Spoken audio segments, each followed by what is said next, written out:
Assalamualaikum warahmatullahi wabarakatuh. Di sini saya akan menjelaskan mengenai manajemen pemasaran internasional.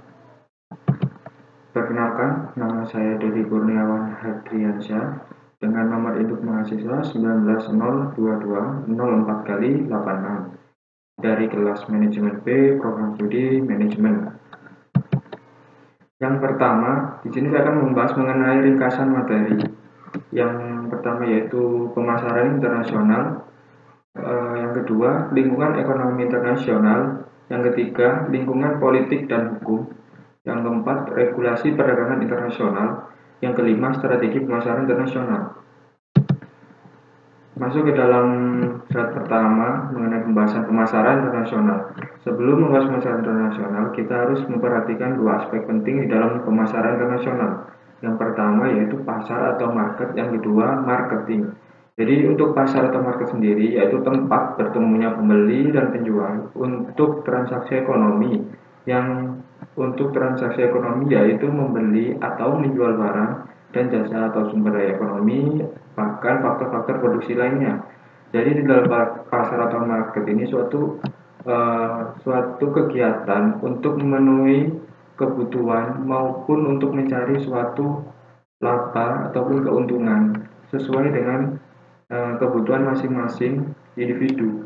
Seperti halnya dalam pasar atau market itu biasanya ada dua komponen ataupun dua pelaku seperti pembeli dan penjual. Di dalam pembeli sendiri yaitu mereka ingin membeli barang ataupun jasa guna memenuhi kebutuhan ataupun keinginan diri sendiri maksud saya. Terus untuk penjual sendiri yaitu biasanya untuk mencari profit atau laba dari seorang konsumen. Oleh karena itu, mereka akan saling keterkaitan di dalam suatu pasar ataupun market, di mana penjual biasanya akan memberikan suatu faktor-faktor produksi yang dibutuhkan oleh konsumen. Begitupun konsumen sebaliknya memberikan uang sebagai alat untuk pembayaran kepada penyedia jasa tersebut. Jadi kita masuk ke dalam bagian kedua, marketing. Marketing sendiri adalah proses mengenalkan produk atau jasa agar diketahui oleh masyarakat. Marketing juga berarti proses pemasaran produk atau jasa, mulai dari pembuatan strategi hingga apa yang dirasakan oleh konsumen. Jadi marketing ini membahas secara kompleks mengenai apa yang akan dijual dalam suatu pasar ataupun market. Mereka juga akan menentukan strategi apa yang digunakan agar produk tersebut bisa laku dalam pasaran. Kemudian marketing juga akan melakukan segmentasi terhadap suatu produk maupun terhadap suatu konsumen di dalam pasar agar produk tersebut bisa tepat sasaran. Seperti itu. Jadi pemasaran internasional ini perlu memperhatikan tiga aspek yang sudah saya lihatkan di sini. Yang pertama adanya strategi, yang kedua adanya peran penting dari customer, yang ketiga yaitu hasil dari permintaan. Strategi sendiri yaitu digunakan marketing di dalam pasar untuk mendapatkan suatu penjual, biasanya mendapatkan suatu penjualan maupun untuk melakukan segmentasi terhadap konsumen agar produk tersebut bisa tepat sasaran. Nah, kalau sudah strategi sudah digunakan dalam menentukan pasar maupun konsumen, biasanya kita masuk langsung ke dalam customer-nya sendiri. Nah, jadi dalam customer ini kita harus memilih customer yang cocok dengan produk kita. Jadi misalnya dengan produk A, kita harus memperhatikan dari kalangan customer mana yang membutuhkan dari produk tersebut. Misalnya produk A, kita melakukan segmentasi kepada orang-orang dewasa seperti itu. Terus dari produk B, kita melihat segmentasi dari produk ini itu biasanya bisa dibutuhkan mana, misalnya lansia, nah seperti itu. Jadi dari adanya strategi dan segmentasi customer, maka akan diperoleh permintaan. Dengan adanya permintaan ini yang membuat suatu perusahaan itu menjadi mendapatkan laba dengan adanya strategi yang baik serta permintaan dari customer tadi, seperti itu. Jadi pemasaran internasional sendiri yaitu suatu kegiatan yang dilakukan untuk mengenalkan produk maupun menjual produk sesuai dengan segmen pada pasar itu sendiri. Misalnya pada internasional itu kita lihat segmentasi pada pasar internasional, sekiranya itu produk kita bisa masuk dan produk kita itu bisa mendapatkan permintaan yang cukup tinggi, seperti itu. Kita masuk ke bagian yang kedua, manfaat pemasaran internasional. Yang pertama, bisa mendapatkan barang atau jasa produk yang dijual tersebut ke berbagai kalangan negara, ke negara lain yang awalnya tidak bisa menghasilkan jumlah banyak dan mendapatkan hasil sangat melimpah, bahkan bisa memperluas pasar agar memperoleh keuntungan yang lumayan besar.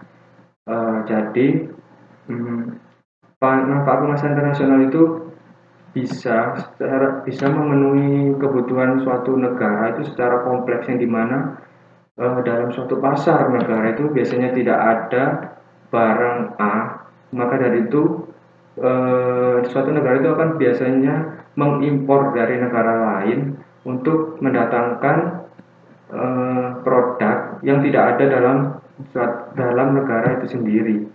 Jadi di sisi lain juga negara biasanya itu bisa memperluas pasar dalam segi penjualan ataupun yang lainnya.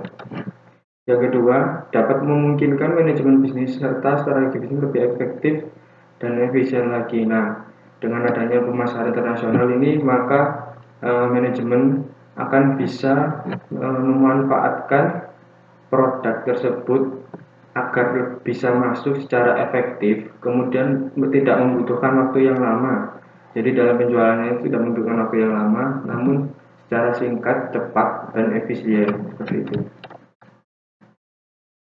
Yang ketiga, bisa memperlancar pertumbuhan ekonomi negara lebih berkembang pesat lagi dan memudahkan dalam proses perdagangan. Selain itu, ternyata menambah devisa negara dalam hal seperti hasil ekspor negara. Nah, dengan adanya pertumbuhan ekonomi negara yang berkembang pesat, makanya memudahkan dalam proses perdagangan. Selain itu, ternyata mampu menambah devisa negara dalam hal seperti hasil ekspor negara itu sendiri kan. Jadi dengan hal ini manfaat pemasaran yaitu memiliki peranan yang sangat kompleks maupun keuntungan yang kompleks dalam suatu negara, yang dimana dia mencakup secara keseluruhan mengenai efisiensi, efektivitas, kemudian dari keuntungan dari penjualan, yaitu yang pertama dari tempat, yaitu kita perlu memperhatikan dari retail, internet maupun lokal ekspor. Jadi dengan tempat itu kita memperhatikan retail itu tempat penjualan langsung kepada konsumen itu seperti apa, terus cocoknya tempat itu di mana, seperti itu. Terus kemudian untuk internet sendiri, internet itu dengan adanya perkembangan semakin pesat, maka internet itu suatu tempat ataupun alat yang bisa digunakan sebagai penjualan, seperti hanya melakukan penjualan di sosial media, platform jual beli seperti Shopee, kemudian Bukalapak, dan lain-lain sebagainya.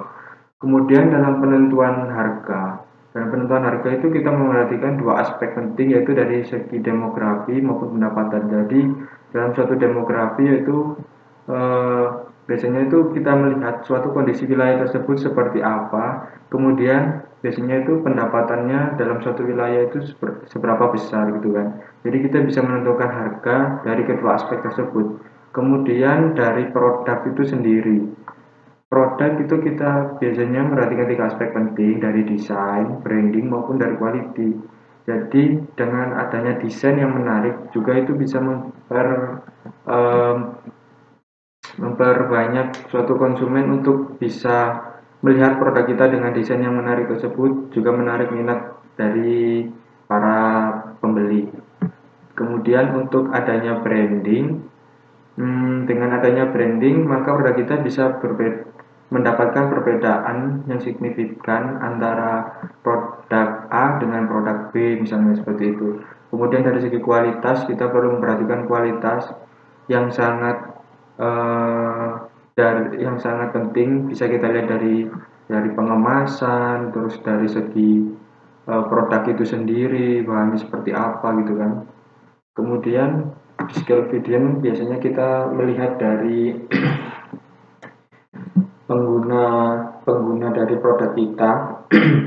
Pengguna dari produk kita itu biasanya dari kalangan seperti apa gitu kan. Terus kita biasanya memperhatikan pengguna baru ataupun pengguna lama yang sudah membeli produk kita. Jadi kita sebaiknya itu kalau dalam adanya pengguna lama dengan pengguna baru, kita mementingkan pengguna lama terlebih dahulu. Kenapa? Karena pengguna lama biasanya lebih tahu mengenai produk kita itu seperti apa dan biasanya sudah terbiasa gitu membeli produk kita karena dia sudah mendapatkan suatu kesamaan dengan kebutuhan dirinya sendiri gitu.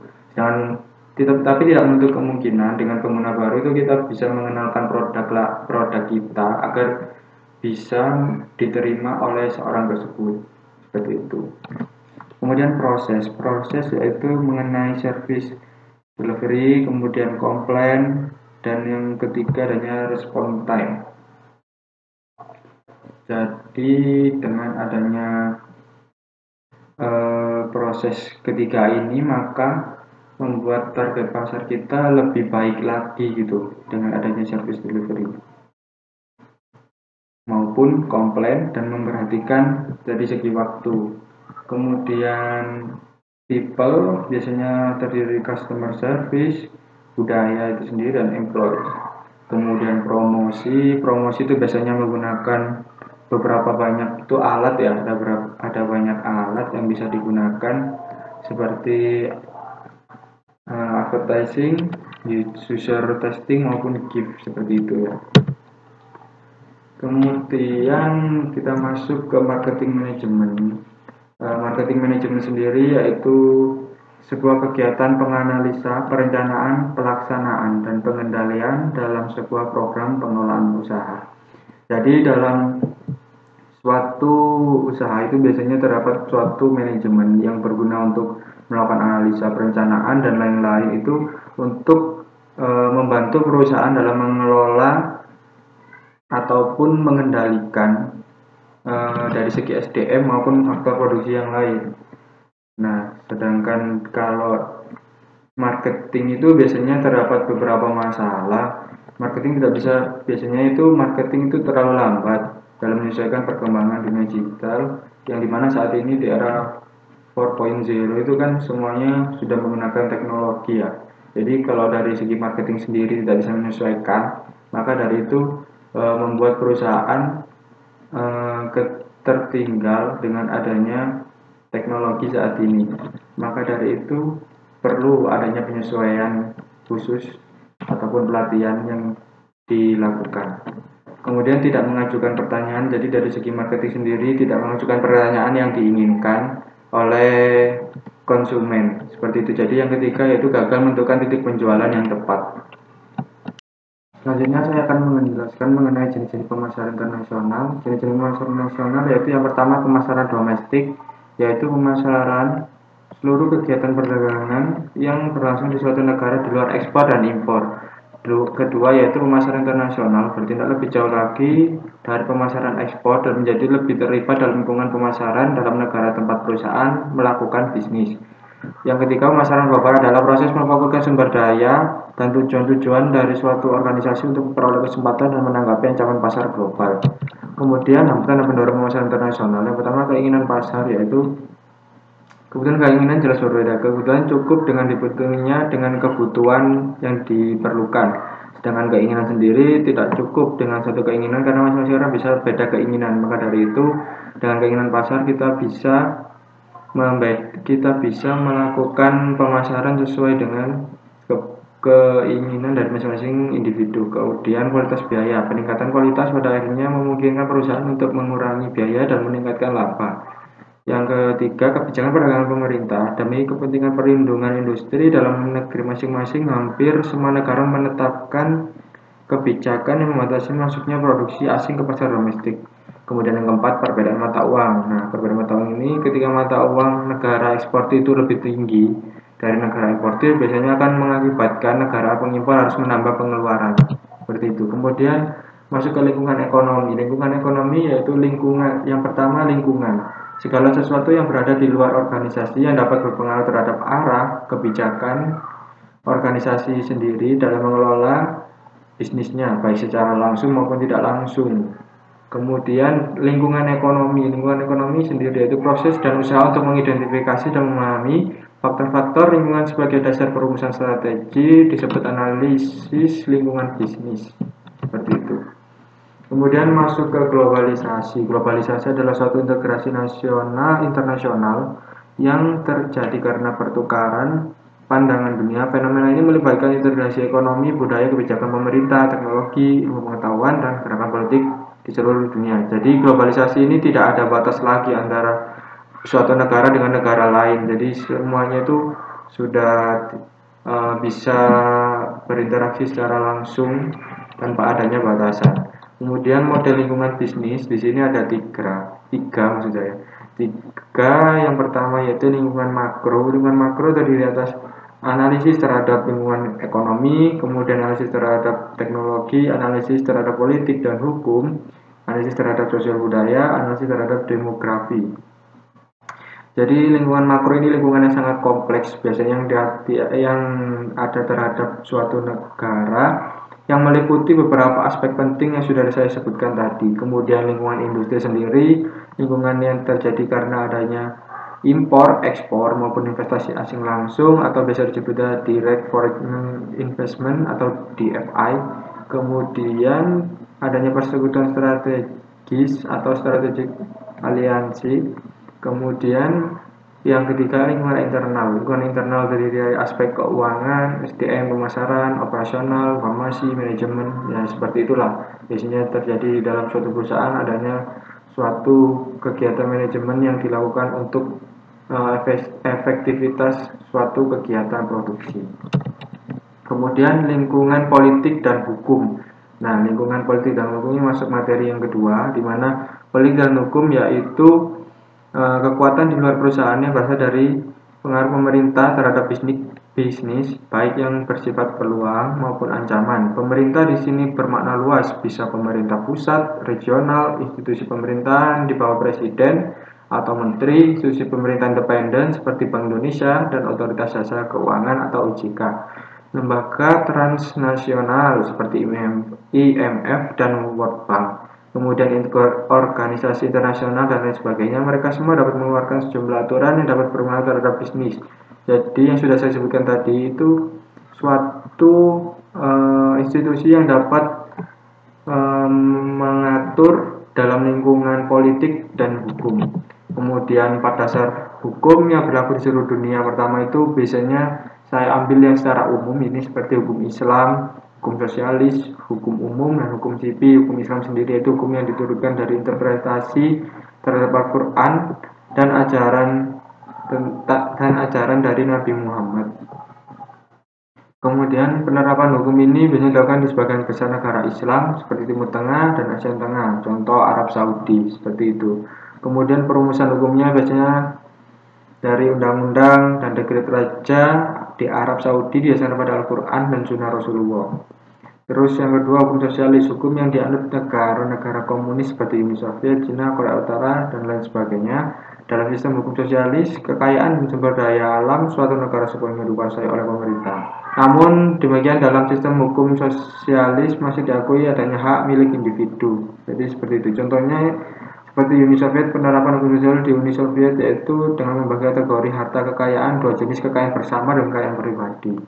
Kemudian yang ketiga, hukum umum, yaitu hukum yang berasal dari hukum Inggris dan merupakan dasar dari peraturan di Amerika Serikat seperti Kanada, Inggris, dan negara-negara lainnya. Hukum sipil yaitu hukum didirikan dari hukum Romawi dan diterapkan di negara-negara.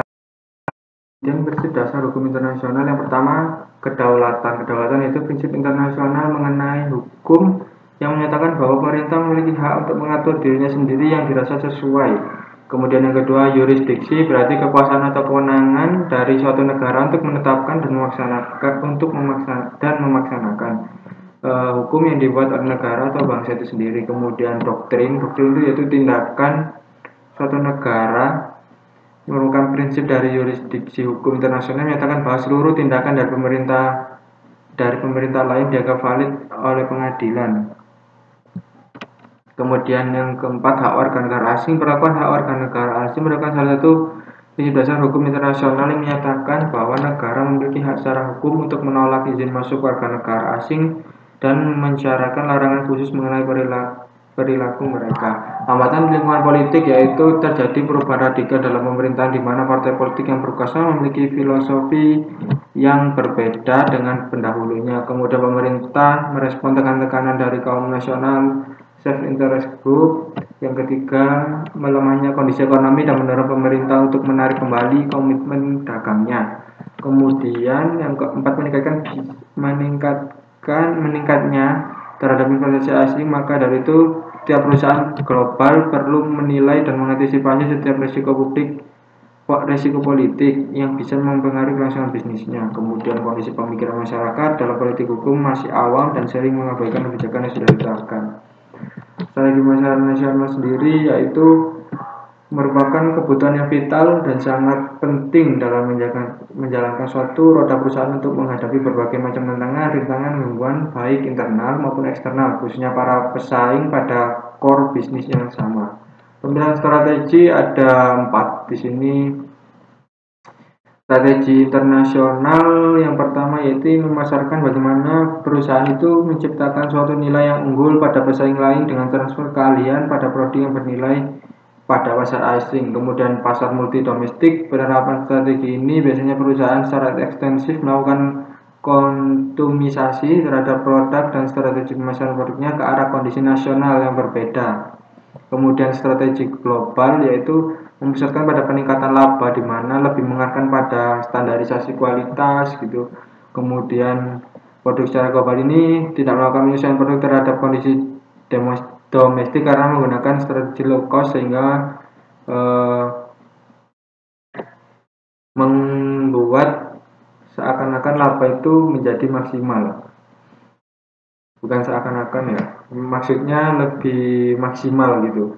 Kemudian yang terakhir, strategi transnasional. Strategi mencapai semua strategi yang ada untuk memisahkan solusi untuk semua masalah, di mana perusahaan melakukan pengurangan anggaran atas kondisi domestik dan juga transfer kompetisi inti serta tekanan domestik.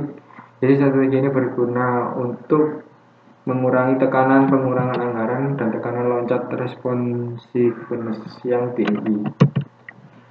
Kenapa sih perlu menggunakan strategi? Nah, strategi karena perlunya menggunakan strategi karena strategi sendiri itu alat untuk mencapai tujuan atau keunggulan bersaing dengan melihat faktor eksternal dari internal perusahaan. Perusahaan melakukan tindakan yang dapat menjadikan keuntungan baik untuk perusahaan maupun pihak lain yang berada di bawah naungan perusahaan. Sejarah berdirinya WTO dan GATT. WTO dibentuk tanggal 15 April 1994. Di sini kita masuk pada materi ketiga yang WTO ini berada di Marrakesh. Setelah itu Marrakesh Maroko. Setelah perundingan panjang mengenai perdagangan dunia disebut putaran Uruguay, berlaku sejak 1 Januari 1945. Sedangkan GATT sendiri terbentuk setelah Perang Dunia Kedua berakhir. Keadaan sosial, politik, dan ekonomi yang kacau mendorong negara-negara di dunia untuk saling bekerja sama dan mengatasi krisis dalam negeri. Kemudian pergantian GATT ke WTO itu karena perdagangan internasional lebih mengedepankan negara-negara dengan kekuatan yang lebih besar. Oleh karena itu, negara berkembang yang berkekuatan menengah merasa kurang dianggap keberadaannya. Kemudian tujuan adanya WTO meningkatkan standar hidup masyarakat dunia. Yang kedua, menjamin lapangan kerja sepenuhnya. Yang ketiga, meningkatkan penghasilan secara realistis. Yang keempat, memperluas produksi dan perdagangan barang dan jasa. Yang kelima, melindungi sumber daya dunia dan lingkungan alam. Tugas dan fungsi WTO: mengelola perjanjian perdagangan internasional, menjadi forum untuk negosiasi perdagangan internasional, menangani sengketa perdagangan internasional, mengawasi kerjanya kebijakan perdagangan internasional, dan memberi bantuan teknis dan pelatihan untuk negara berkembang. Penyelesaian sengketa yang biasanya digunakan yaitu pada prinsipnya penyelesaian sengketa dilakukan dengan adil, cepat, efektif, dan menguntungkan. Terus yang kedua, tetap diharapkan bahwa negara yang sengketa dapat melakukan perundingan dan menyelesaikan masalah mereka tanpa harus membentuk panel. Ketiga, pada GATT sesuai putusan disahkan hanya berdasarkan konsensus. Ini artinya bahwa jika ada keberatan dari suatu negara, maka tidak akan ada keputusan di bawah WTO. Putusan secara otomatis disahkan kecuali ada konsensus untuk menolak hasil putusan. Negara yang merintangi keputusan harus mendekati seluruh anggota WTO, termasuk lawannya. Kemudian proses penyelesaian sengketa yaitu yang pertama, penyelesaian sengketa menjadi tanggung jawab Dispute Settlement Body atau DSB. Badan ini terdiri para ahli yang bertugas menelaah kasus, satu-satunya yang memiliki otoritas membentuk panel. Panel secara resmi bertugas membantu DSB membuat keputusan atau rekomendasi. DSB dapat menerima atau menolak keputusan panel atau keputusan pada tingkat banding. Yang ketiga, DSB juga memonitor pelaksanaan keputusan dan merekomendasi serta memiliki kekuasaan untuk mengesahkan retalisasi jika suatu negara tidak memenuhi keputusan. Di sini ada tahap penyelesaian sengketa. Yang pertama yaitu sebelum dengan pendapat yang pertama, masing-masing pihak mengajukan argumen kepada panel secara tertulis. Yang kedua, mendengarkan pendapat yang pertama, kasus untuk negara penggugat dan tergugat. Terus yang ketiga, bantahan rebutal. Yang keempat, peran ahli dapat meminta pendapat para ahli untuk menunjuk expert review group untuk mempersiapkan pendapatnya. 5, draft pertama, panel mengajukan draft laporan. Yang keenam, laporan sementara, panel mengajukan laporan sementara yang memuat kesimpulan akhir kedua pihak. Yang ketujuh, peninjauan review. Yang ke-8, laporan akhir final report. Yang ke-9, laporan akhir menjadi keputusan. Laporan tersebut otomatis menjadi keputusan atau rekomendasi DSB. Jadi sekian presentasi dari saya. Maaf bila ada kekurangan atau salah kata. Terima kasih. Wassalamualaikum warahmatullahi wabarakatuh.